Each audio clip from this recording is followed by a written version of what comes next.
Good evening. Good evening, everyone. I am so pleased to be here with you this evening for the second in our series of Cummer Beaches talks. Our talk this evening is about the gardens, which I think is an appropriate topic for this time of the year as we suffer through yet another frigid, endless winter in Jacksonville, Florida. I want to say at the beginning of our talk today, a thanks to, of course, the Cummer Museum and the Cummer Beaches for having me here for this talk. And of course, especially to our sponsor, Diane Demel Jacobson. I want to say thank you to the Cummer staff and patrons who have all made this possible. I'm Dr. Peter Scott Brown, and I've given these talks now. I've been privileged to give them for a couple of years. Professor of art history at the University of North Florida, and joining here today with you to talk about the Cummer Gardens and their place in Jacksonville's garden and landscape history. So with a final thank you to our director, Dr. Barnwell, to our Cummer staff, to Dr. Diane Demel Jacobson, to the Cummer Beaches and its board, I will begin with the history of landscape gardening, which we have to really go back to the Renaissance to begin this discussion. The story of landscape gardens is a story of beauty, power, and control. And those three themes are universally a part of every garden and the concerns about design and audience that go into them. Beauty, of course, is obvious. It doesn't take any education, it doesn't take any sophistication, it doesn't take a love of art to appreciate beautiful nature. Natural beauty is one of the things that the world has given us that we need little training or preparation to appreciate. But of course, the landscape garden isn't simply natural beauty. It implies questions of control of landscape, of property, control of nature itself, and that is, of course, part of its power. The power to dictate and direct nature to take a certain form, to please us in a certain way. And that power is a power of message as well, because of course, the landscapes we design in our cities and our gardens tell a story about our values and our ideas of society and culture. As I continue with the talk, if you have any questions for the end of the talk, please feel free to drop them into the chat button on our Zoom controls. I will be taking questions at the end of the talk, and you can use that chat function at any time if you would like to contribute a question to the discussion. The story of the landscape garden begins in Renaissance Italy in many ways, as does much of our modern Western artistic culture.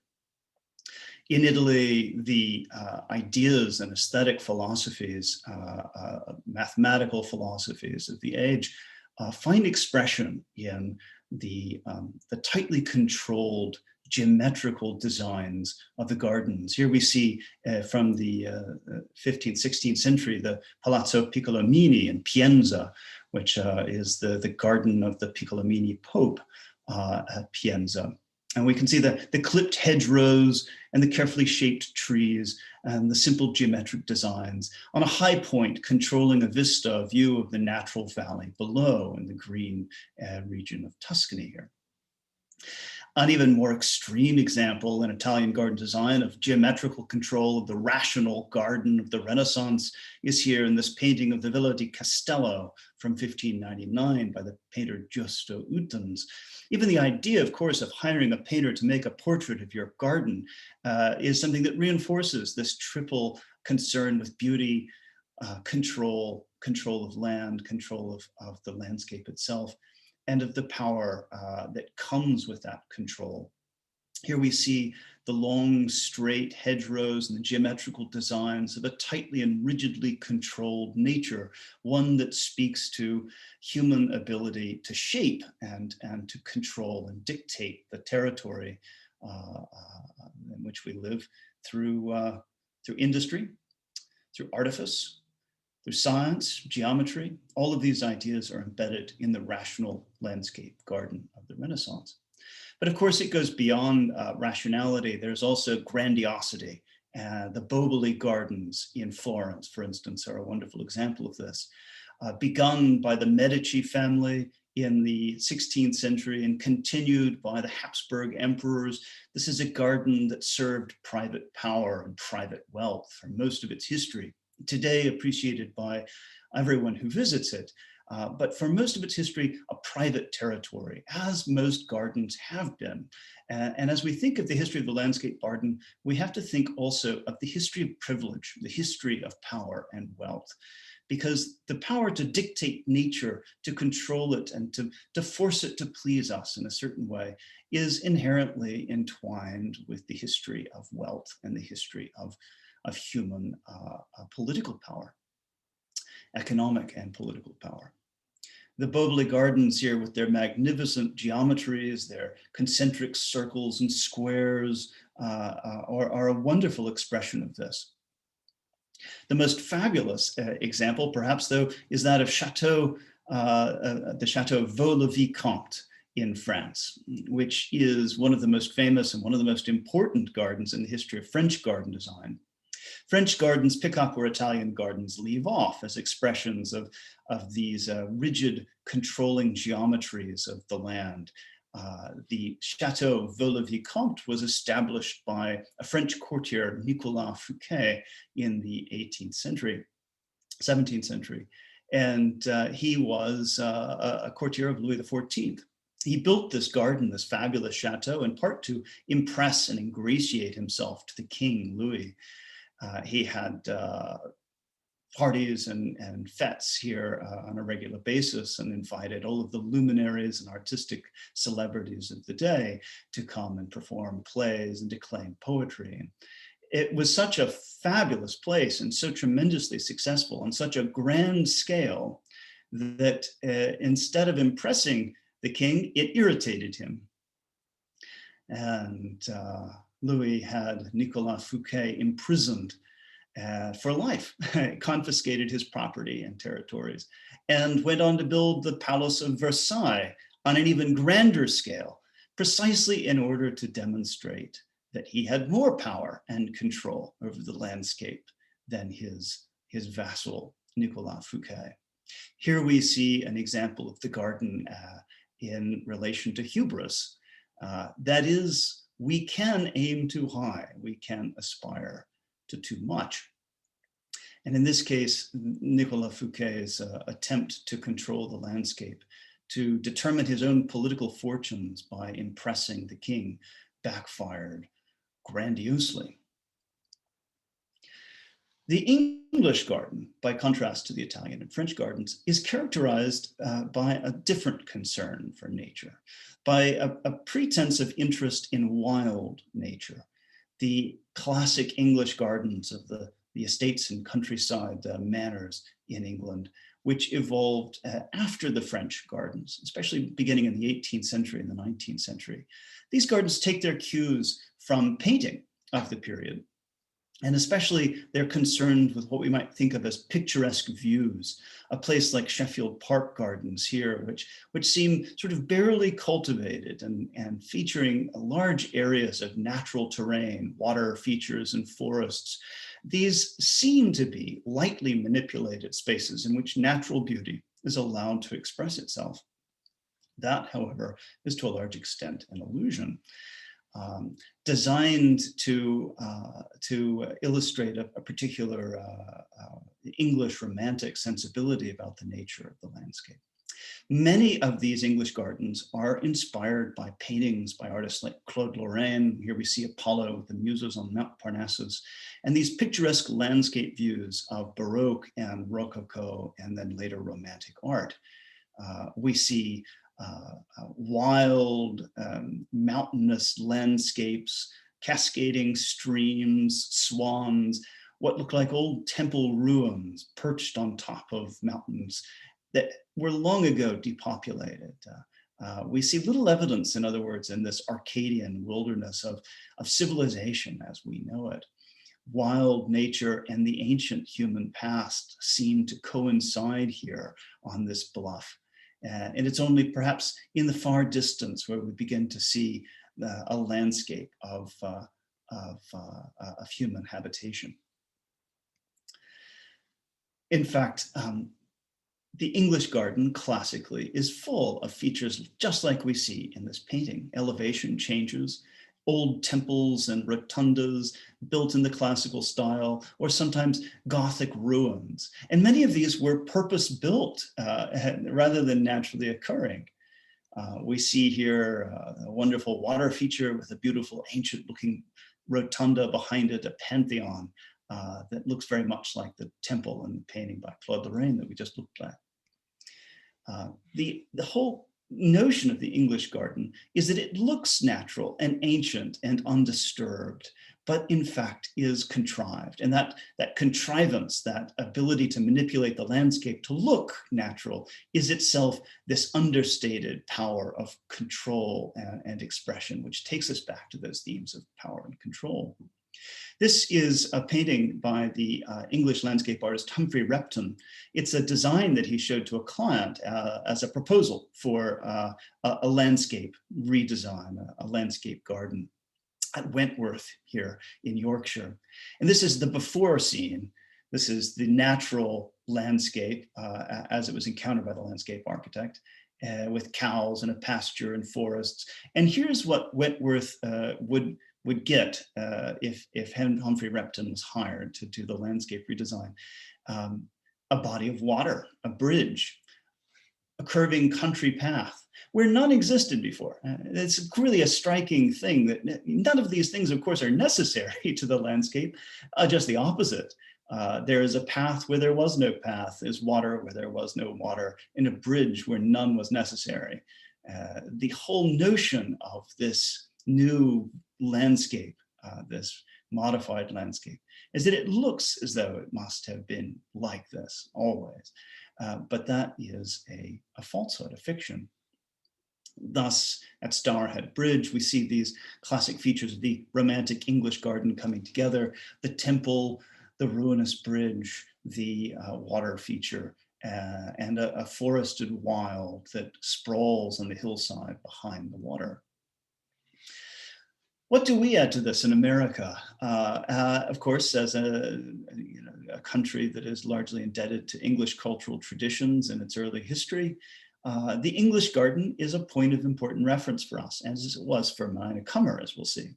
Here in the Central Park in New York City, we can see one of the most famous urban parks in America. And this is precisely what we add to the equation. These English country estates with their gardens are located in largely unpopulated areas, rural agrarian regions associated with the Old English nobility. But our parks in America are what we might call organized urban wildernesses.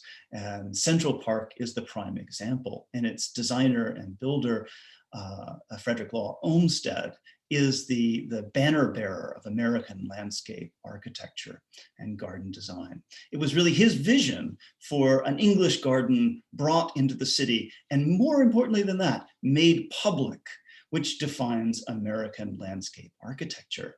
From the property of rich men like Nicolas Fouquet and the English nobility to a possession of the entire public, an open space free for use by all, regardless of their socioeconomic, racial, or other backgrounds. That is what America contributes to the concept of the landscape garden in the heart of the American city. From the history of garden design to Ninah Cummer. Ninah's English garden is the oldest landscape feature of the Cummer Gardens. Now, most of my audience, of course, have been to the Cummer Gardens and know them intimately. And if you're like me, it is a necessary destination every time you go to the museum. The gardens are full of wonderful paths and nooks and benches and shady alcoves and lovely spots to sit, as they should be. They're absolutely marvelous spaces. And then at the heart of that is the English garden, which was the original garden of the Cummer household. When Arthur and Ninah moved to Jacksonville in 1898, they began almost immediately to build their English Tudor style home on the site of our current museum. And in 1903, at the completion of the home, they turned from the house to the garden. We can see here a view from the top of the museum terrace down toward the English garden with the Cummer Oak on our left. The features of Ninah's English garden are classic examples of English garden design. We see the pergola in the background with its wisteria vines and the trees here, which feel wild and natural, cascading foliage, shrubberies and bulbs and other plants cascading down the hillside towards a lower terrace. Even in a small urban space, we have elevation changes and a feeling of nature barely controlled. Ninah's initial garden sensibility clearly tended toward the English Romantic vision that we've been talking about. In her own art collection, we see quite a few landscapes that epitomize this landscape tradition of the English Romantic style. Thomas Gainsborough, this is a painting today in the Tudor room that Ninah collected and gave to the museum on its foundation. The English evening landscape here, the cows coming home, the lone tree in the center of the landscape here, which is a classic landscape design feature in English landscape design. Jean-Baptiste Camille Corot is a French romantic landscape painter. Or even here, Ninah's own Claude Lorraine, version of Minerva visiting the Muses on Mount Parnassus in this wild and shady Arcadian wilderness with the temple of the Muses in the background. The temple of Apollo, excuse me.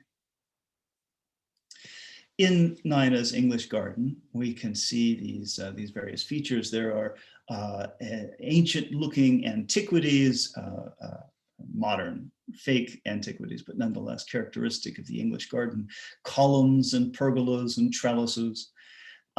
These various features, nooks and alcoves and grottos, benches, ruins, old columns, these are the kinds of things that filled English gardens and created little romantic spaces within them. We see that as well in Ninah's garden.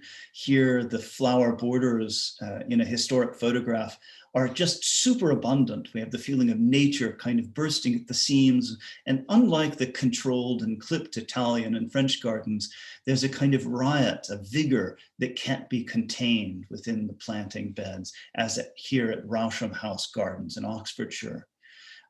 Here in Ninah's garden, the path leads past an old pedestal towards the shady alcove of an elevated terrace. As we look towards the water, the St. John's here supplying the ever-present English water feature, we can see that wisteria vine pergola in the background. And here the planters, which I quite love, actually. I don't know exactly when Ninah acquired them, but they've been in the garden, of course, since her age. And they are a fake medieval kind of fountain designed, or planter designed to look like holy water fonts. They're full of designs that echo those of the Middle Ages. In that sense, they're perfectly in keeping with the romantic sensibility of English gardens, which were often filled with ruins and Gothic elements and other things that were purpose-built, modern, manufactured things to be placed in the garden to give it the air of historic, ruined authenticity. You can see here the birds drinking from a font, which echoes that of an authentic 11th, 12th century sculpture. Here on the side, we have a religious iconography, which contributes, I think, some important meaning to Ninah's garden. In fact, there are a number of spiritual themes that run through Ninah's landscapes.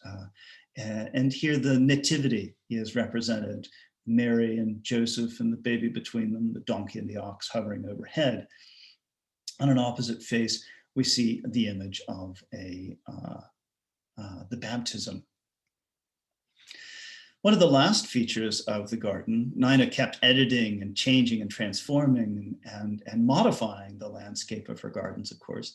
One of the last features that she added to the English garden is this fountain, wall fountain, mounted on the far wall here, that she installed in 1921. That is, here we see closer another medieval element that is based on an iconography of medieval art.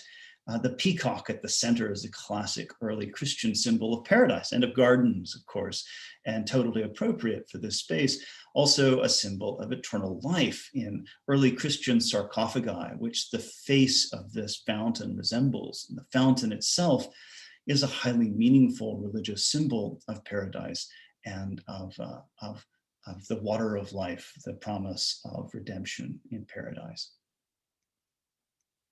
The design elements of the fountain echo those of medieval 12th century architecture. We can see the inhabited vine scroll interlaced designs here on Ninah's garden, and compare this to the authentic vine scroll jambs of the Cathedral of Modena in Italy. This feature of the garden in 1921 is a sign, of course, of something that we take for granted, but in the context of a museum, we should point out gardens change. And it is the feature of nature that is constantly living, evolving, growing, and dying. It reseeds itself. And the gardens at the Cummer are emblematic of that. They've gone through many lives.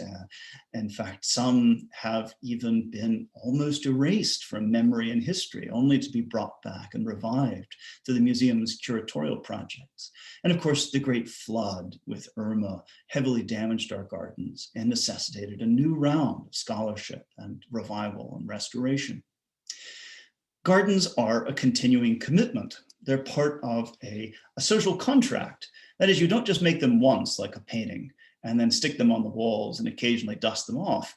Gardens are things that require regular, routine, maintenance, upkeep. If we go from the private garden behind the Cummer to the city beyond, we see this in the story of Jacksonville's parks, which Ninah Cummer played a key role in the history of their development as well. We're looking at Memorial Park just down the street from the Cummer. Memorial Park, which is perhaps the most famous park in Jacksonville because it was designed by the most famous architectural firm, landscape architecture firm in America. The Olmsted brothers, sons of Frederick Law Olmsted, designed and built Memorial Park beginning in 1921 through the intervention of Ninah Cummer. Ninah introduced the Olmsted brothers to the city of Jacksonville at a moment in time when there was a public consensus for building a park on the river to honor the World War I dead from Florida. Ninah knew the Olmsted brothers and in fact had solicited the Olmsted firm to design the wall fountain. She ultimately went with a different design, but the wall fountain we just looked at was part of a consulting project that involved the Olmsted brothers.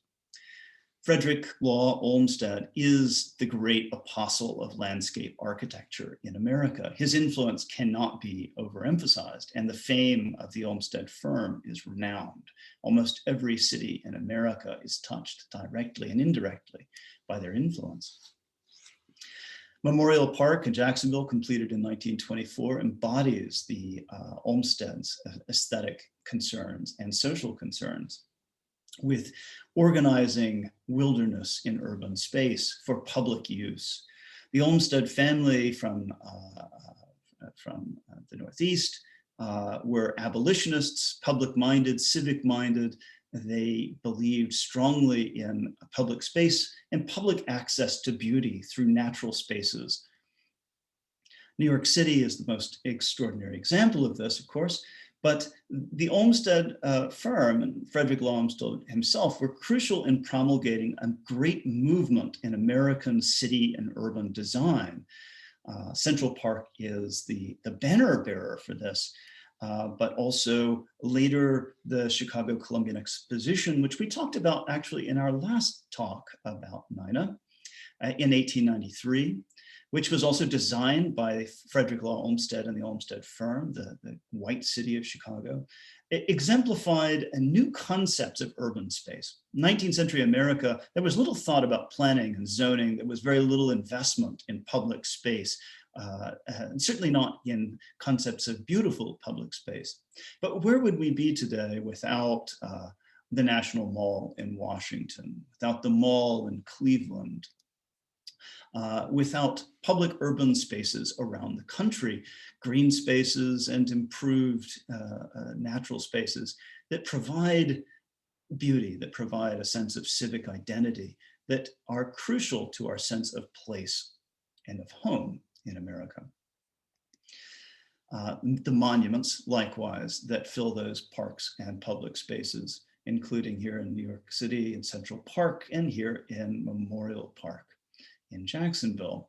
All of these are part of Frederick Law Olmsted and his followers' belief in the city beautiful, their ambition to build beautiful cities that functioned more effectively, more healthfully, more spiritually nourishingly for their citizens than the cities of the 19th century.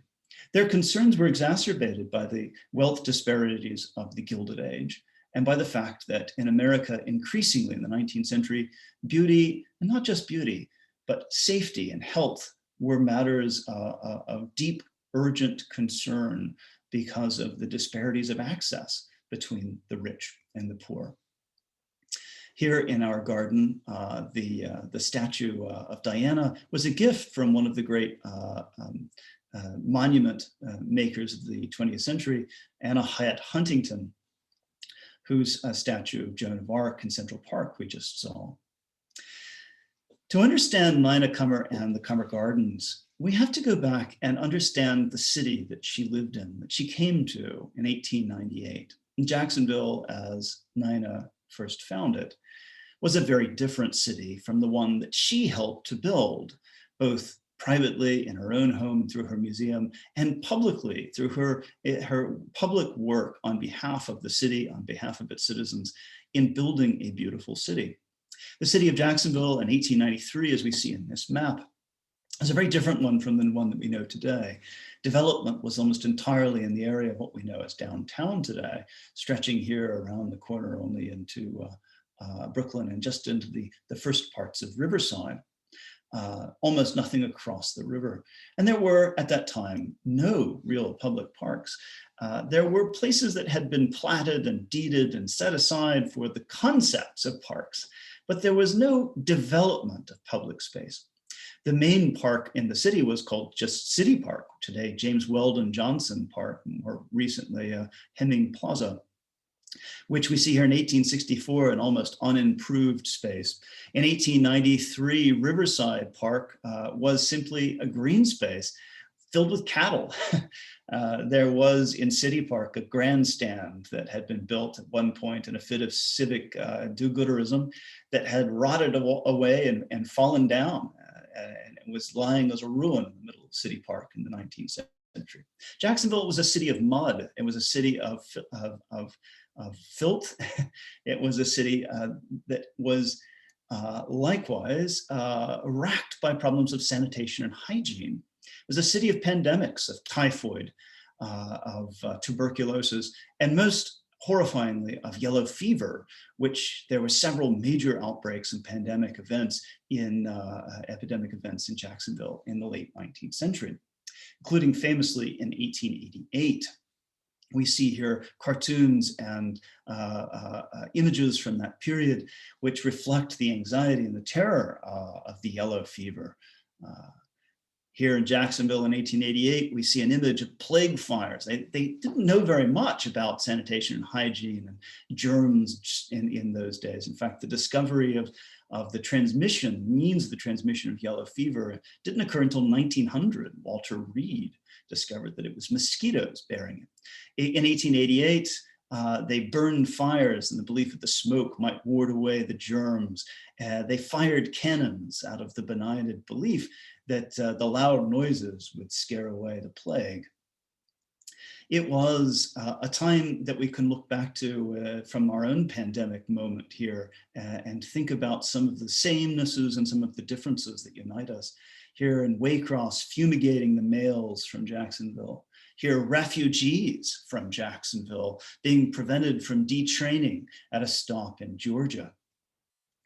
And a yellow fever immunity card that attests to the fact that this fellow has already had the disease and therefore cannot carry it again. That's the city that Ninah found, a city in which poor investment, minimal investment in the city public urban spaces had produced a city that was not just not beautiful, but that was dangerous, a city in which hygiene and sanitation and the well-being of people, not to mention the aesthetic needs of people, were simply not being met. The new age that begins in the early 20th century is a crucial part of Ninah's story in Jacksonville. Beginning perhaps in 1893, a new national interest in ideas of city building, of investment, public investment in public infrastructure begins to take over concepts of city space. The World's Columbian Exposition puts these ideas on display. In Jacksonville, the Women's Club, established in 1897, built on the energy of the Columbian Exposition. The Great Fire of Jacksonville played its role as well. It wiped the slate clean in a horrifically destructive manner, a terrible manner, but nonetheless one that created the necessity for building a new city, and a necessity that gave urgency to the question of what that city ought to look like. Into this discussion stepped Ninah Cummer and a number of other dynamic and highly intelligent and educated and civic-minded women. It was really women. It was women above all that led the way in this discussion in Jacksonville about what the shape of the city ought to look like. May Mann Jennings is another important figure, a First Lady of Florida, who after her husband, Governor Jennings, retired from office, moved to Jacksonville. And the Cummer family, the Jennings, and a number of other women, of course, in Jacksonville, played key roles in motivating public consensus around changes that today make the city of Jacksonville the city that it is. The Women's Club of Jacksonville, in which Ninah, Ada, Clara Cummer were all highly involved, led the way intellectually, socially, and politically on many of these changes. It's far from being an organization where wealthy ladies sat around and drank tea. These women were making extraordinary changes, changes that no one else was making. They organized themselves into what they called departments. An industrial social conditions department, a public health department. Now this is at a time when the city of Jacksonville barely had a public health department, an education department, conservation, civics, legislative department. They took as their missions almost anything having to do with children. Now this is of course an age before suffrage, before women were full participants in American democracy. And women were tolerated to do what they did only when they seemed to have some natural claim to their concerns. And so the women of Jacksonville took children naturally as one of their, the leading focuses of their initiatives. Likewise, beauty, as we talked about in our last talk, if you were with us, the story of women's participation in the labor force, in political change, in the 19th century and the early 20th century. It's a story of women taking a wedge and opening a gap for themselves to operate. If women were allowed to arrange flowers, then they ought to be able to arrange flower beds. And if they could arrange flower beds, well, then they could start to talk about city parks. And if they could talk about city parks, then they could have discussions with the planning and zoning commissions at the highest level about the shape of the city. Likewise with children.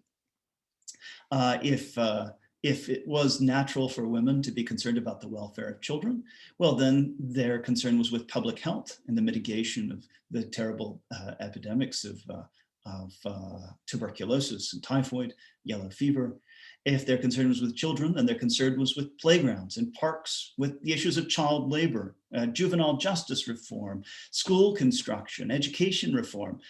The Women's Club of Jacksonville quite literally reshaped every single one of these institutions in Jacksonville in the first decade of the 20th century.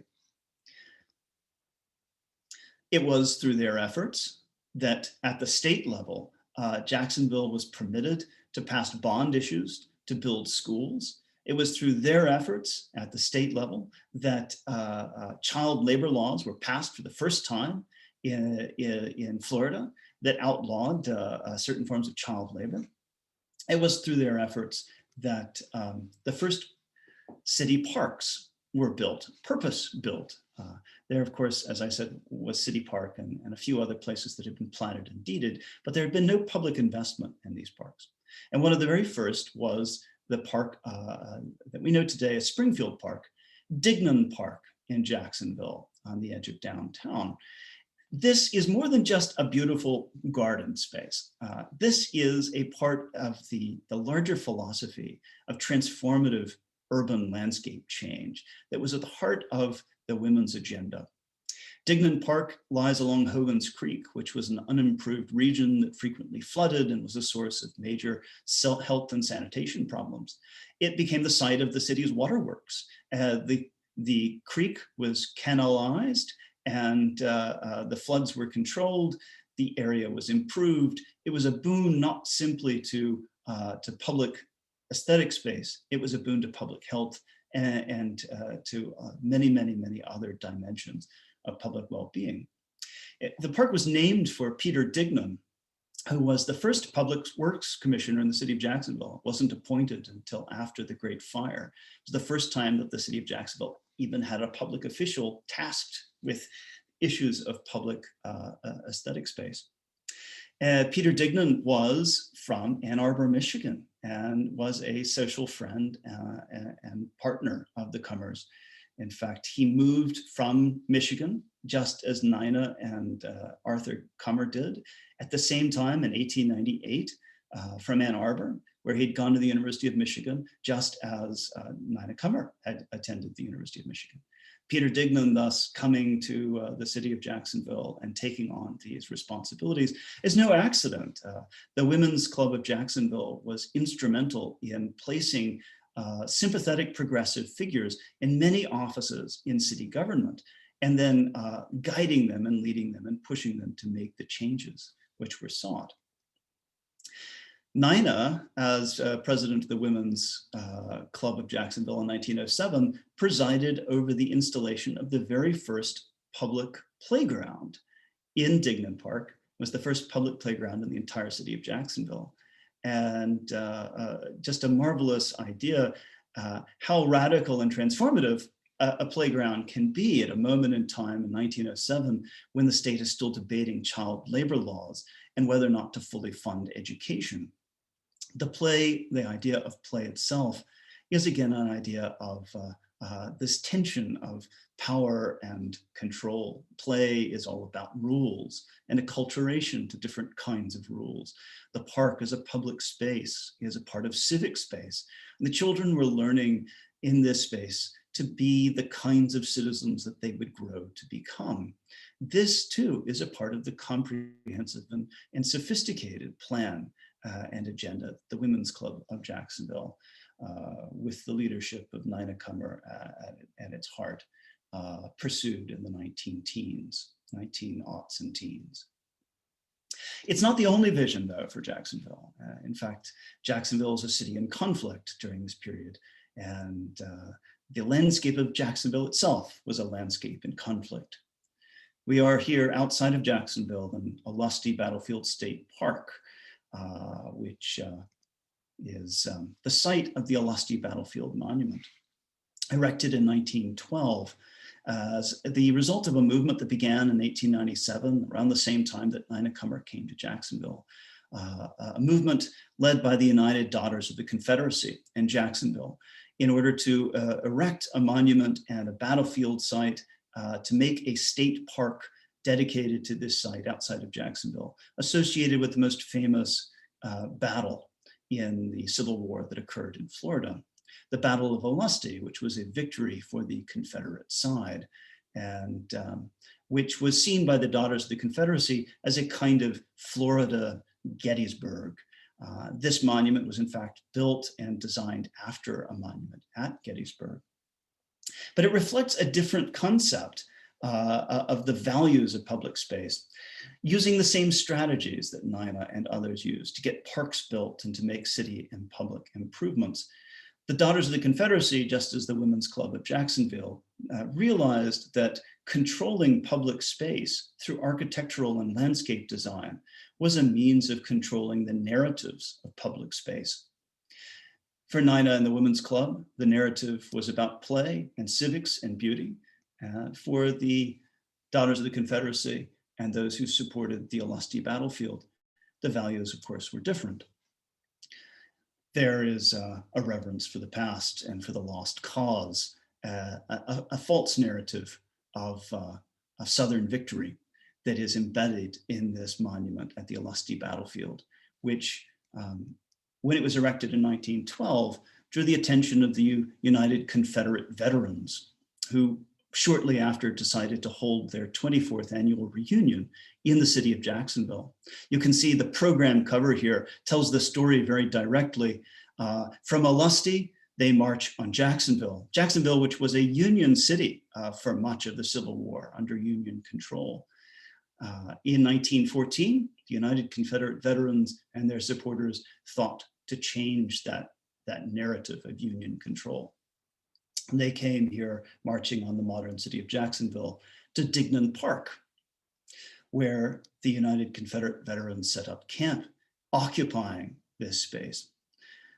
Dignan Park, Peter Dignan, and the work of the Women's Club of Jacksonville was quite literally under assault from these men, who were there in part because Peter Dignan had become a lightning rod locally, politically. Peter Dignan, who came from Michigan, was not a local, not a Southerner, and he was moreover a Catholic. And in 1912, he was appointed by US Senator Nathan Bryan to be Postmaster General of Jacksonville, a very prominent political post, which created a strong backlash in part of the city of Jacksonville. Billy Parker, a local rabble-rouser, began preaching against Peter Dignan and accused him of all sorts of bad things. The Catholics were especially unpopular, though, with Billy Parker and many of the supporters of the United Confederate Veterans, because at this time in the city of Jacksonville, Catholic schools were attempting to enroll Black students in violation of segregation laws. Dignan Park, that bore the name of Peter Dignan, thus became a flashpoint in this social and racial narrative about the future and the past, and the history and the future of the city of Jacksonville. In 1914, the Confederate veterans descended. In 1915, the city of Jacksonville changed the name of the park, which became, of course, infamously Confederate Park, a name which we only erased the stain of just over a year ago, changing the name to Springfield Park today. In Springfield Park, of course, is the infamous monument, the Women of the Confederacy Monument, which was built in honor of the women of the Confederacy, supposedly, by the United Confederate Veterans the year after their visit to Jacksonville. It offers a totally different vision of woman than that which was proposed by the Women's Club of Jacksonville and Ninah Cummer and her peers. It's a very traditional vision of a woman here, a housewife, nourishing the hatreds of the Confederacy by telling the story of the lost cause to her children. Parks, thus, are not undiluted goods. In fact, nothing is in the world of art and design. Art, beauty can serve wicked masters as well as good ones. It can serve noble ends as well as perverse ones. We must be careful then when we think about the shape of our cities, the shape of our parks, the shape of our public beauties, because they also tell stories about what we value. That monument and the United Confederate Veterans visit was organized in part by the Florida governor at the time, Park Trammell. who used the event in Jacksonville and used the controversy over Peter Dignan to defeat Nathan Bryan in the 1917 election. Bryan had lost essentially because he appointed Peter Dignan to the postmaster seat and would not relent. These are our parks then in the city of Jacksonville, as they exist for us still today. Springfield Park with its Confederate monument, former Dignan Park, a place that we might say here was transformed in keeping with the English country garden design. It has its own pergola, just like the Temple of Apollo in Mount Parnassus. But I don't think it adds anything to the landscape. And Memorial Park, which is the fruit in part of Ninah Cummer's labors, a completely different model for parks and beauty and public commemoration in the city of Jacksonville. Riverside Park, of course, also was improved through Ninah's efforts. Willow Branch Park, Boone Park, and many others. In 1922, at the same time that Ninah became involved with Memorial Park, she founded the Garden Club of Jacksonville, which became the main activist wing for public space, landscape, architectural design, and park building in the next decades in Jacksonville. This takes us back finally to Ninah herself and her family and their private gardens, which continued to evolve. In 1929, Ada Cummer died, the mother of Waldo and Arthur Garish Cummer, and left her property, of course, to her children, who divided the property and each began then to build new gardens. Ninah and Clara here are pictured in the Olmsted garden that Clara and Waldo Cummer built behind their property. It is the new, recently restored Olmsted garden of the Cummer Museum, which we see here from a view off the left back corner. Clara Cummer and Waldo Cummer hired the Olmsted firm, of course, which had long-standing connections to the family, to design this outdoor room, essentially, a beautiful space. It's a lovely, lovely addition, and one of the great accomplishments of our museum, that it has brought it back literally from the dead in recent years. It's a wonderful addition to the garden spaces at the Cummer. And a sign also of the cultural values of Clara and Waldo, who sought the Olmsted firm and their vision of the city beautiful in developing a space in their own private garden. Ninah, however, hired Ellen Biddle Shipman, a female landscape architect, a groundbreaker, a pioneer, really, at a time and place in which most landscape architects, a work that was considered to be tough and rough and masculine and dirty. Most landscape architects were men, of course. Ellen Biddle Shipman was a pioneer. She ran an all-female firm, hired only women to work for her.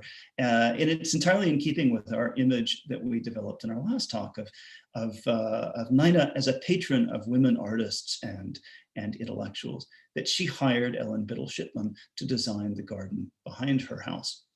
Women were mocked in the 19th and early 20th century for their interest in landscape architecture. It was fine for women to arrange flowers in a vase, for instance, but the idea of them carting around manure and using shovels and digging in the dirt was a bridge too far for many male architects who mocked them and pictured them in caricatured fashion.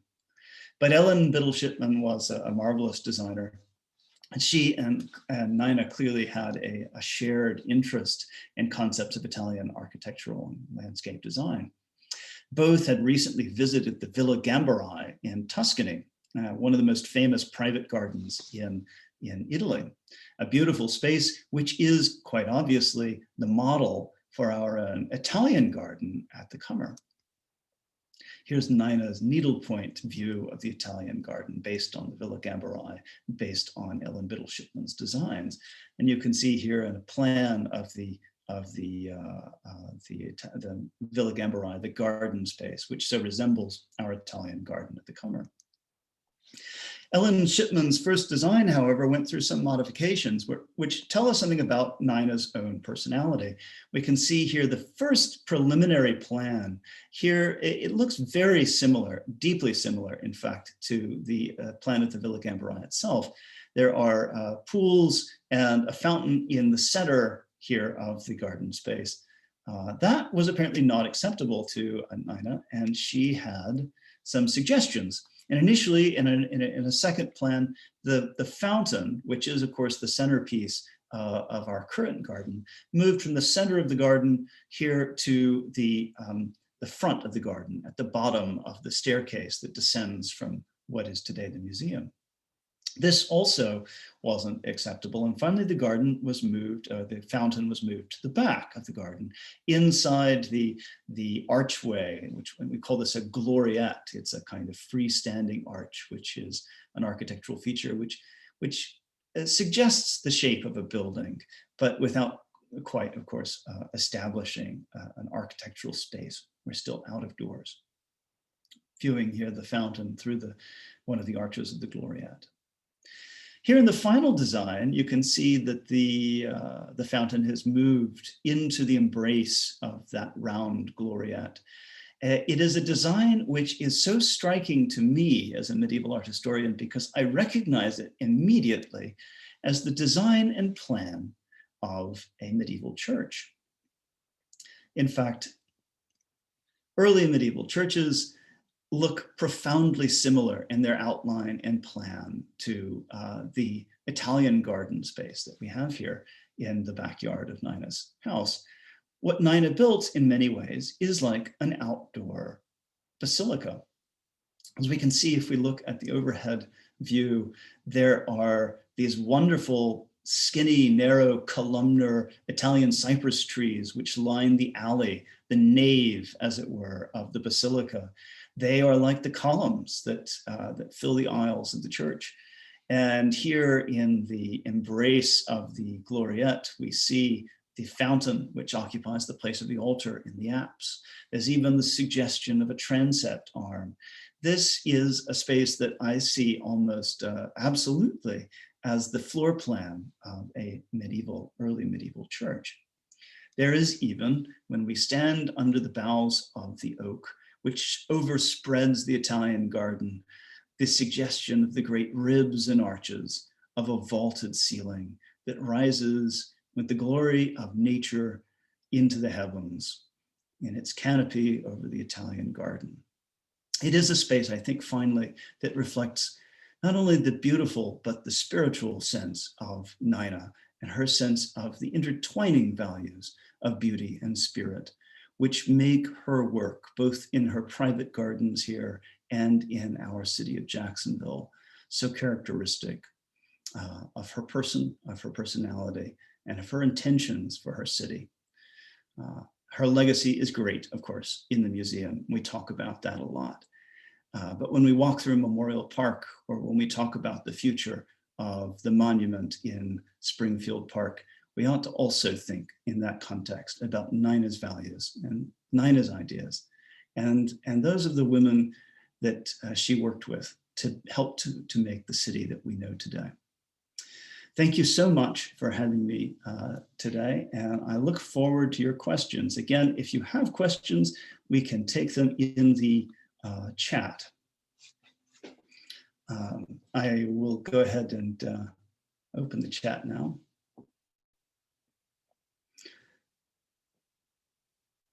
And I will say, and thank you to our director here, Ninah she was a progressive. There's just absolutely no question about that. The Women's Club of Jacksonville was the leading progressive force in the city of Jacksonville. It created the need, in many ways, for schools, for qualified teachers, for child labor laws. These were not things that people were advocating for or even thinking about before the Women's Club and Ninah made them an issue. And parks, of course, are a key part of that. That progressivism that is incredibly important for us to remember.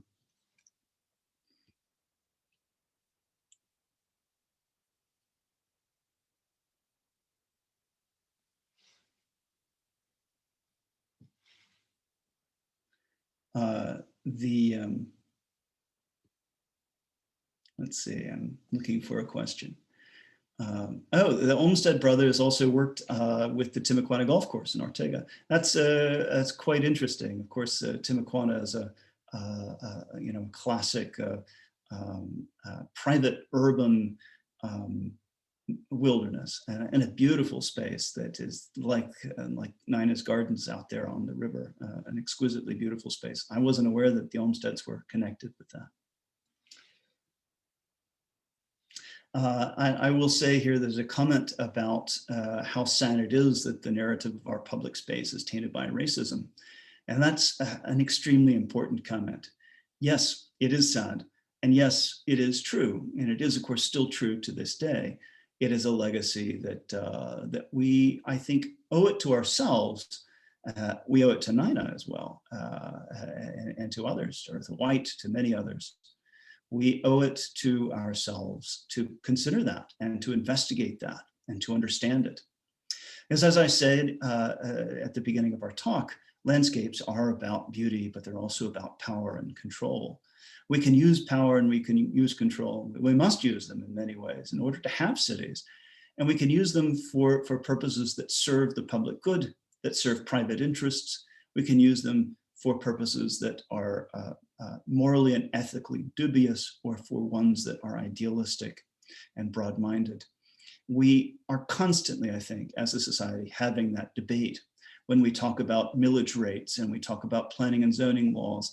It may seem like we're having narrow debates about the here and the now, but we are, in the larger scope of things, engaged in the timeless civic democratic discourse about the shape of the society that we want to live in, that we want to believe in.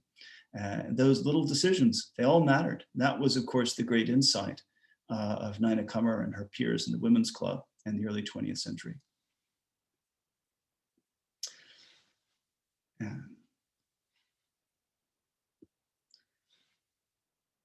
Well, I want to thank, were the Cummers members of a local congregation? And I have myself questions about this. I have to be honest, I'm not qualified really to speak to the question of the Cummers and religious and spiritual beliefs, but it's a matter of some interest to me. And I have had some discussions with our museum staff about that. Of course, there are a number of really wonderful, beautiful religious artworks in the Cummer collection. And we may ask ourselves, beyond their value as artworks, what they meant to Ninah in her spiritual context, as well as the ornaments of her garden. How old is the oak? Good question. Perhaps 200 years old. I think I read that somewhere. Maybe someone in the Cummer staff can tell us more precisely.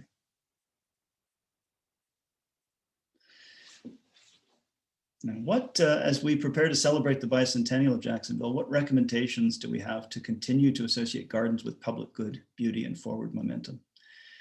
Oh, that is a great question. It's a debate. If you've lived in Jacksonville for any length of time, or any city really for that matter, you know that we're constantly having these debates about public finances, public investment in public spaces. There is no such thing as a city without public spaces. Of course, all cities are defined by their public spaces. But it is not always true that we take a great interest in the value and the meaning and the importance of those public spaces for all of our citizens. I think it's an incredibly important discussion to have. In preparation for this talk, I was looking at various plans and proposals that have circulated online for the future of the landing, for the riverfront, for spaces in downtown. These are all important questions for us to ask as we talk about the future of our city. The most important thing is to realize that we own these spaces as a public, and if we don't take responsibility for them and care about them, then we abdicate our responsibility for our city. And not just for these parks, not just for old infrastructure. As I said at the beginning of our talk, a garden, a landscape, a park is a continuing commitment. If we build it once and then our support ceases in an ongoing way, that is no better than disinvestment.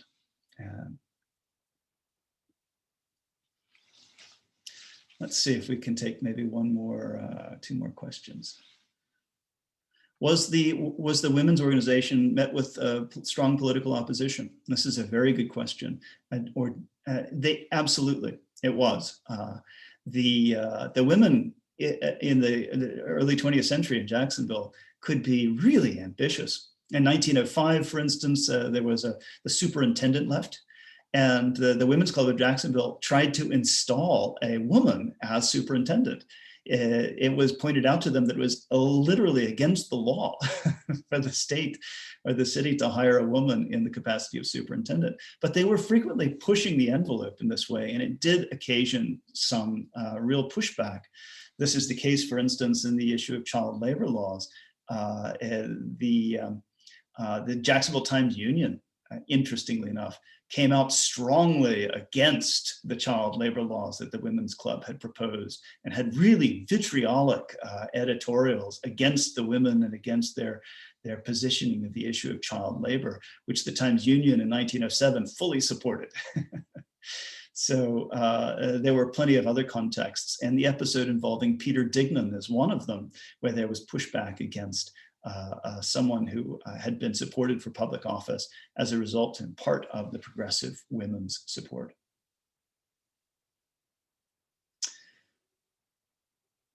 So I would like to say, finally, thank you all. Thank you to the Cummer. Thank you, Dr. Brown. Thank you, Dr. Jacobson. Thank you to all of our attendees. I look forward to seeing you for our third and final of the Cummer Beaches talks in March. Please register on the museum's website. We'll be talking about Ninah Cummer's art collection, treasures from the collection. So with many, many thanks to all of you, I will say good night and stay safe, be well, and I'll see you in March.